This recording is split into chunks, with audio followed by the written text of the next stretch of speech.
Наша обврска денес е да носиме одлуки за доброто на сегашните и идни генерации. Преку престојниот референдум ја обезбедуваме иднината, но и економскиот раст за достоинствен живот, рече премиерот и претседател на СДСМ Зоран Заев на граѓанската трибина во Валандово, организирана од коалицијата Заедно за Европска Македонија.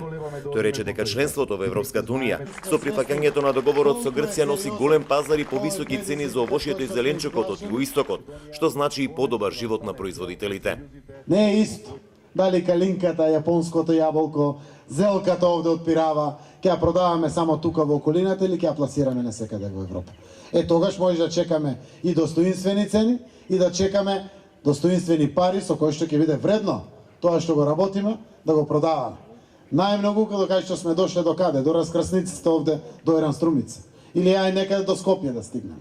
Овие производи наши, еколошки, здрави, заслужуваат пласман на големите пазари со достоинствени цени.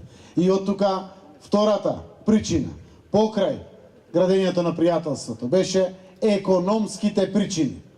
Да направиме чекор заради економијата на државата. Со прифаќањето на договорот со Грција осигурен е македонскиот јазик и идентитет во европското семејство, каде впрочем треба да бидеме, рече Заев, кој истакна дека изолирана Македонија, без пријателски односи со соседите, нема да биде просперитетна. Коалицијата Заедно за Европска Македонија денес одржа граѓанска трибина и во Дојран, каде исто така беше истакнато значењето на референдумското изјаснување и придобивките од членството на земјава во НАТО и Европската унија. Но не треба да се плаши.